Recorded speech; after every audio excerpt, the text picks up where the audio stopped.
नमस्कार, अपना उत्तराखंड में आप सभी का स्वागत है। मैं हूं नीरू। करते हैं खबरों की शुरुआत। तो 8 महीने से बंद यूनिवर्सिटी और कॉलेजेस आज से छात्रों के लिए खुल गए हैं। अधिकांश कॉलेजों में स्थानीय छात्रों को कोविड रिपोर्ट से छूट दी गई है, जबकि अन्य राज्यों से आने वाले छात्रों के लिए कोविड की नेगेटिव रिपोर्ट अनिवार्य कर दी गई है। छात्रों को अभिभावकों की ओर से सहमति पत्र भी साथ लाना होगा। अधिकतर कॉलेजों में छात्रों को 30-30 या फिर 50-50 के बैच में बुला रहे हैं। शुरुआत में प्रैक्टिकल सब्जेक्ट वाले छात्रों को ही कॉलेज में प्रवेश की अनुमति दी जाएगी।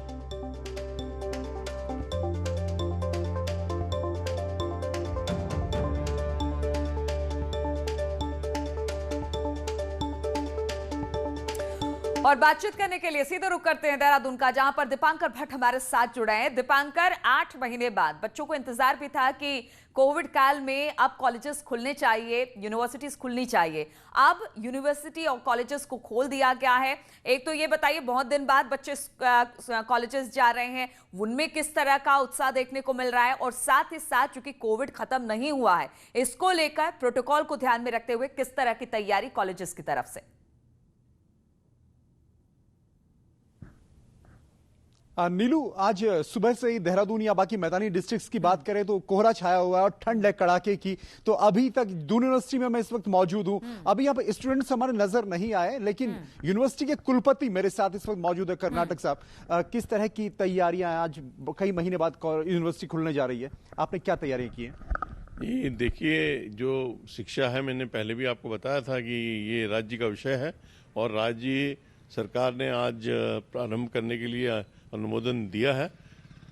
साथ में जो हमारे विश्वविद्यालय का खुलना है, उसके लिए जो कैसे कैसे क्या क्या कार्यक्रम करने हैं, इसके लिए एक एसओपी जारी की गई है प्रमुख सचिव जी से, और इस एसओपी के अनुसार हम लोग कार्य करेंगे। और अभी बच्चे आ रहे हैं और धीमे धीमे यहाँ पर आज मुझे लगता है कि काफ़ी बच्चे यहाँ पर आएंगे। लेकिन मैं आपको ये बताना चाहता हूँ कि जो प्रैक्टिकल क्लासेस हैं उन्हीं के लिए हम लोग कोशिश कर रहे हैं कि बच्चे आएँ।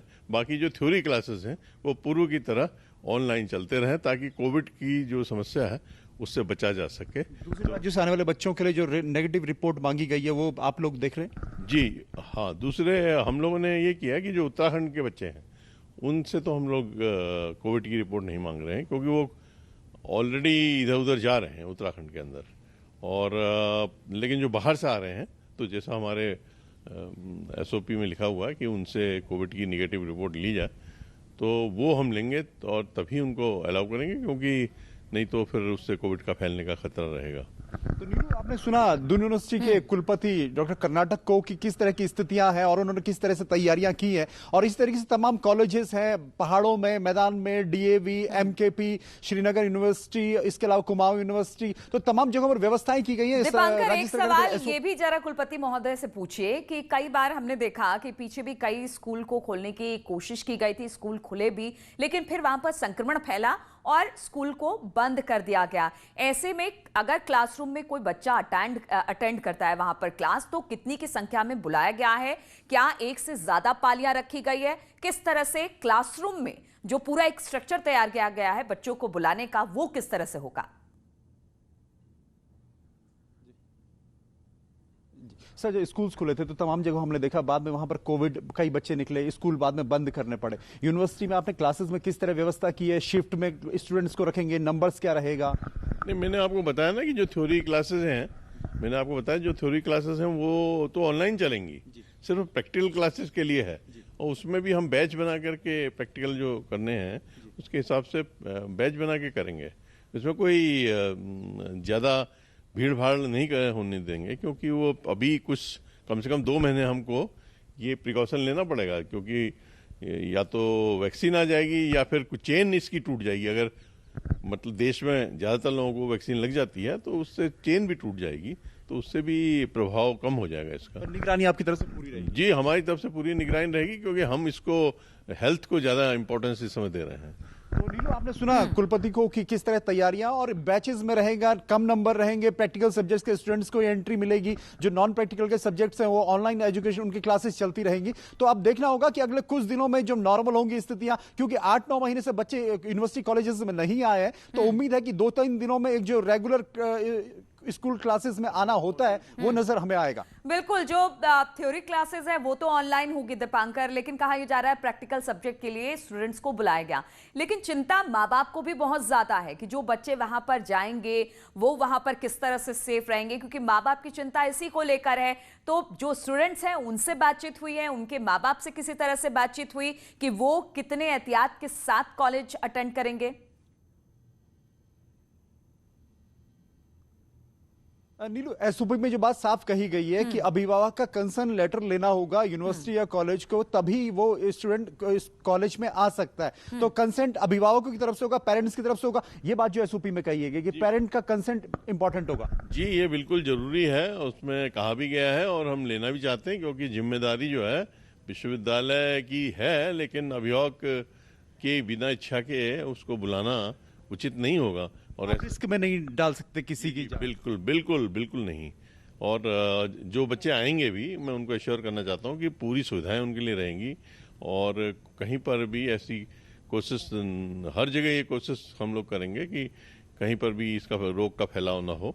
और ऑनलाइन क्लासेस, जैसे मैंने आपको बताया, जहाँ भीड़ होती है क्लासेस में, क्लासरूम्स में, वो हम अभी जो ऑनलाइन नहीं कर रहे हैं। तो नीलू, बहुत से अभी चीजें, बहुत बातें अभी सामने है। जो बात आपने कही कि कोविड का संक्रमण ना फैले, क्लासेस चल पाए, प्रैक्टिकल हो पाए, एग्जाम्स होने हैं, सेशन सर पे है, साल कंप्लीट होना है, स्टूडेंट्स अभी बहुत 8-9 महीने से अपने घरों पर हैं। तो इस पूरी व्यवस्थाओं के बीच अगला एक हफ्ता बहुत इंपॉर्टेंट होगा, जब चीजों को नॉर्मल होने में स्थितियां लगेंगी। बिल्कुल, और तब पता लगेगा कि आगे जो ये व्यवस्था तो लागू की गई है और तमाम नियम कानूनों का पालन करते हुए कॉलेजेस खोले गए हैं, लेकिन कक्षाएं सीमित रखी गई है।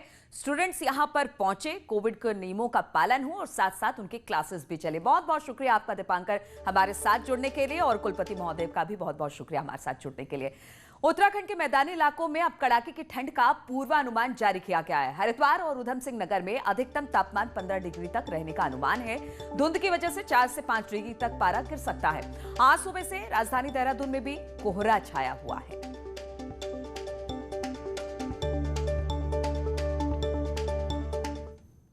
और देहरादून में सोमवार को कैबिनेट की बैठक हुई। कैबिनेट में 4 प्रस्तावों पर मुहर लगी है। पीजी करने वाले डॉक्टरों को लेकर से अब बैंक गारंटी नहीं ली जाएगी। आपको बता दें कि पहले 1 करोड़ रुपए की बैंक गारंटी ली जाती थी, लेकिन पिछले हफ्ते कैबिनेट मीटिंग में इसे 50 लाख रुपए कर दिया गया। वहीं अब बैंक गारंटी को ही खत्म कर दिया गया है। हालांकि अब भी बॉन्ड भरना पड़ेगा। वहीं नर्सों की नियुक्ति अब चिकित्सा सेवा बोर्ड की बजाय प्राविधिक शिक्षा परिषद करेगा। ये प्रावधान केवल 1 साल के लिए लागू होगा। वहीं सूत्रों के हवाले से खबर है कि कैबिनेट में करीब 4096 करोड़ के अनुपूरक बजट को मंजूरी मिली है, जिसका प्रस्ताव शीतकालीन सत्र में रखा जाएगा। जो पीजी करने जाएंगे उनकी बैंक गारंटी थी वो समाप्त कर दी गई। कोई बैंक गारंटी उनसे नहीं ली जाएगी। पीजी डॉक्टर जो हो जाएगा उनसे बॉन्ड। और ऊर्जा संरक्षण दिवस पर सीएम हाउस में प्रोग्राम आयोजित हुआ, जिसमें मुख्यमंत्री सौर स्वरोजगार योजना में उत्तरकाशी जिले में 11 उद्यमियों को स्कीम अलॉटमेंट लेटर दिए गए। सीएम ने सभी स्वयं सहायता समूहों को संबोधित करते हुए कहा कि सरकार का अगला फोकस महिलाओं के सिर से खास का बोझ कम करने का है और इस योजना पर काम भी चल रहा है। वहीं जो सेल्फ हेल्प ग्रुप LED बनाने के काम में लगे हुए हैं, ऐसे सभी महिला समूहों को 50-50 हजार का रिवॉल्विंग फंड भी दिया जाएगा।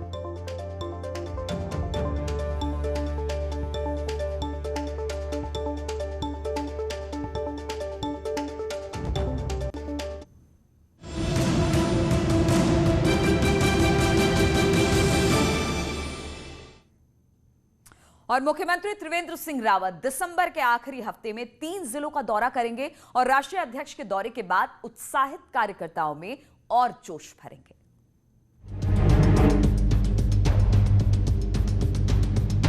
बूथ जीतो, उत्तराखंड जीतो, ये मंत्र बीजेपी के राष्ट्रीय अध्यक्ष जेपी नड्डा ने अपने उत्तराखंड दौरे में कार्यकर्ताओं को दिया।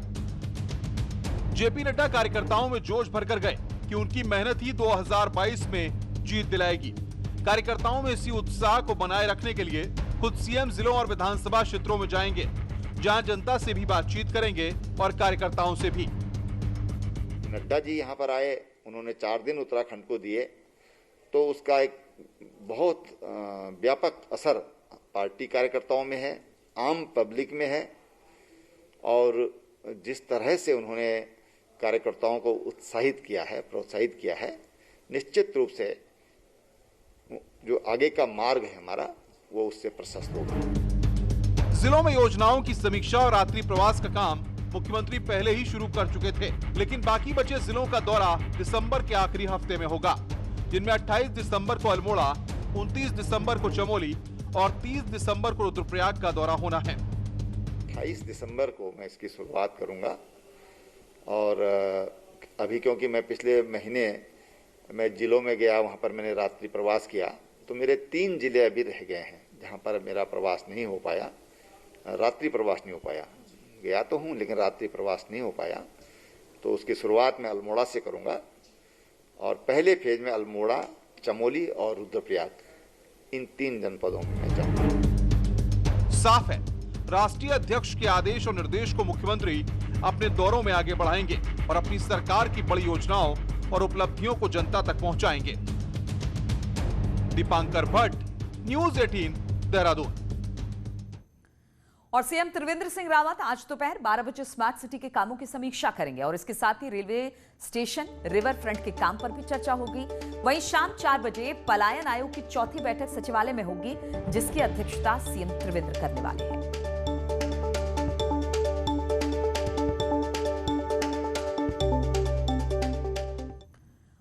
और 21 दिसंबर को विधानसभा सत्र की शुरुआत होगी, तो बेरोजगारी के मुद्दे पर यूथ कांग्रेस ने घेराव की तैयारी की है और यूथ कांग्रेस का यह घेराव नए प्रभारी के नेतृत्व में होगा।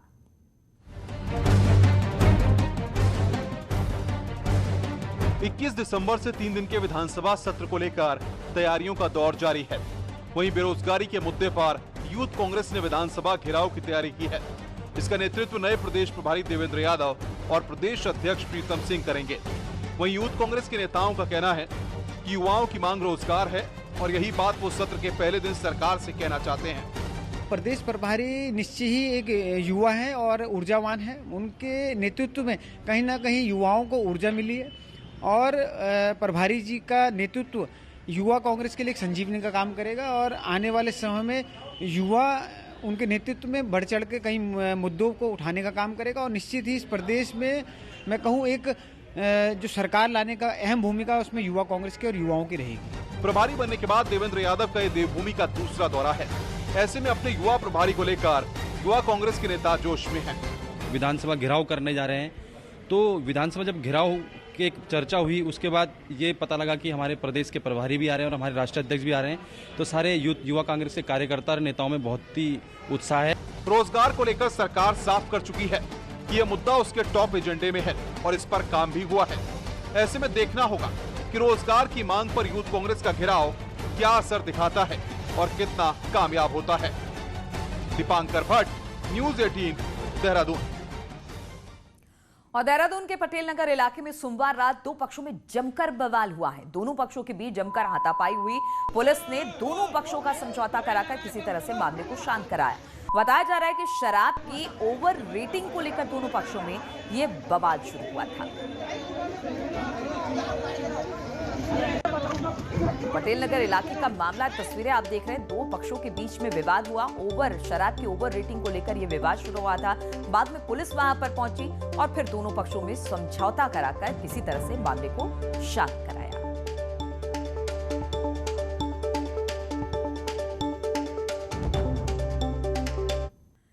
और ब्रेक के बाद आइए अब आपको एक ऐसे अंग्रेज अफसर की कहानी बताते हैं जो सिर्फ अपने कामों से आज भी पहाड़ में जिंदा है।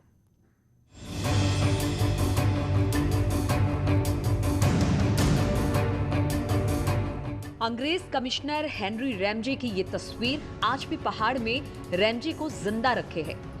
1856 से 1884 तक कुमाऊं कमिश्नर के तौर पर रैमजे ने पहाड़ के लोगों को आत्मनिर्भर बनाने के लिए आलू की खेती शुरू की। साथ ही भीमताल के पास जूना स्टेट में चाय के बागान लगाए। पहाड़ को अपना घर मानकर रैमजे सेब, आड़ू की बागवानी की और शिक्षा के लिए भी कई काम किए। इतना ही नहीं, कुष्ठ रोगियों के लिए आश्रम भी बनवाए। हिंदी, कुमाऊनी, गढ़वाली और नेपाली भाषा का भी ज्ञान रखने वाले रैमजे इतने लोकप्रिय थे कि लोगों ने उन्हें रामजी की उपाधि दे दी। और वो इतने लोकप्रिय थे और उन्होंने इतने अच्छे कार्य किए जो मैं भी आपको बताऊंगा कि उन्हें कई लोग राम भगवान का अवतार भी मानते थे। उन्हें राम जी की उपाधि दी गई थी। उनका असली नाम तो था सर हेनरी रैमजे, लेकिन सर हेनरी रैमजे के नाम से नहीं, बाद में वो राम जी नाम से जाना जाते थे, अर्थात वो राम जी के अवतार थे। ये लोगों की मान्यता थी। हेनरी रैमजे ने पहाड़ में पर्यटन को बढ़ावा देने के लिए भी काम किया। हल्द्वानी में रामनगर में बड़ी मंडियों को बनाने का काम भी अंग्रेजी हुकूमत के दौरान ही हुआ। पहाड़ में पानी की समस्या को लेकर नहरों का जाल बिछा दिया गया।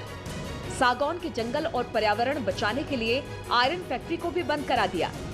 शराब को पहाड़ में मिले शून्य राजस्व से खुश होकर रैमजे ने ये कहा कि मैं चाहता हूं कि शराब में पहाड़ को शून्य राजस्व ही मिले। रैमजे ने ये कहा कि आबकारी राजस्व शून्य है, तो मैं इससे बहुत दुखी नहीं हूँ, बल्कि बहुत खुश हूँ कि पहाड़ के लोगों में इस व्यसन नहीं है। लोग पहाड़ के लोग नशा नहीं करते हैं और मैं चाहता हूँ कि पहाड़ के भीतर हमारा आबकारी राजस्व हमेशा शून्य रहे। ये उनकी सद्भावना थी। हेनरी रैमजे जैसे अधिकारी सदियों में ही होते हैं। अंग्रेज होने के बावजूद भी भारतीय संस्कृति में इतना घुल मिल गए कि लोग उन्हें भगवान राम का अवतार मानने लगे। नैनीताल से न्यूज़ 18 के लिए वीरेंद्र बिष्ट की रिपोर्ट। और टिहरी झील में आने वाले समय में हाउस बोट और शिकारा बोट भी तैरती हुई नजर आ सकती है। फेरी बोट मालिकों ने इसके लिए प्रशासन को एक प्रपोजल बनाकर दिया है। वाटर एडवेंचर में अपनी अलग पहचान बना चुकी टिहरी झील अब बोटिंग और वाटर एडवेंचर स्पोर्ट्स के शौकीनों का पसंदीदा डेस्टिनेशन है। दूर दराज से आने वाले पर्यटक टिहरी झील में लहरों के रोमांच का लुत्फ उठाते हैं। फेरी बोट डोबरा चांठी पुल बनने के बाद से ही बंद हो गई, जिसे रेनोवेट कर हाउस और शिकारा बोट बनाने का प्रस्ताव बोट मालिकों ने प्रशासन को दिया। टिहरी झील में बहुत सारी ऐसी बोटें हैं जिनके कारण लोग आते हैं और 1 से 2 घंटा बोट करके चले जाते हैं, किंतु 2 घंटे के बाद उनके पास कोई ऐसा जरिया नहीं है। अगर शिकारा बोट होगी तो रात टिहरी झील में बिताने का तरीका बनेगा। हम चाह रहे हैं कि प्रशासन हमें उन जो हमारी बोटें हैं उसमें हाउस बोट शिकारा बोट बनाने का हमें प्रशासन अनुमति दे दे। इससे हमारे यहाँ रोजगार भी बढ़ेगा और टूरिस्ट भी बढ़ेगा। वहीं डीएम का कहना है कि इसके लिए मानकों और सुरक्षा की दृष्टि से संभावनाएं तलाशी जा रही है और जल्द ही इस पर मंथन किया जाएगा। और इसके अलावा भी एक प्रस्तावित है जो बोट वहाँ पर ऑपरेटर्स हैं उनके भी यूनियंस जो हैं उनके साथ बैठक।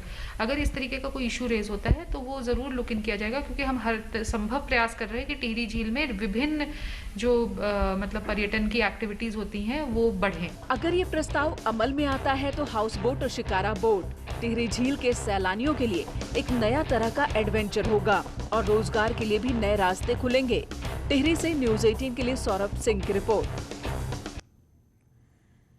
और कार्तिक माह की दीपावली के 1 महीने बाद मनाई जाती है मंगसीर की बगवाल की धूम इन दिनों उत्तरकाशी के विभिन्न गांव में चल रही है। उत्तरकाशी के भटवाड़ी डुंडा के कई गांव में बगवाल की रौनक देखी गई। इस दौरान भारी तादाद में ग्रामीणों ने खेतों में बहला खेला।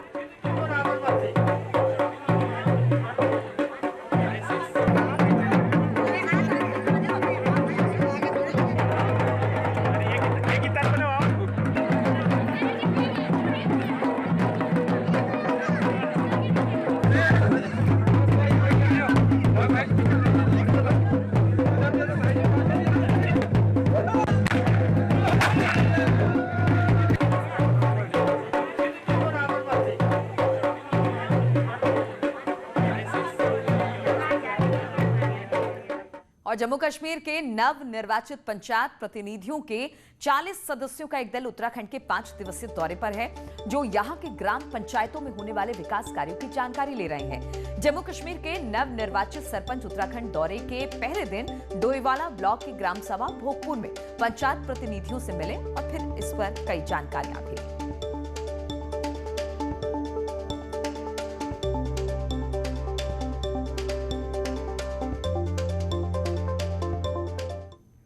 तमाम खबरों के साथ इस बुलेटिन में फिलहाल इतना ही। रुकेंगे छोटे से ब्रेक के लिए, लेकिन ब्रेक के बाद भी लगातार यहाँ खबरों का सिलसिला जारी है।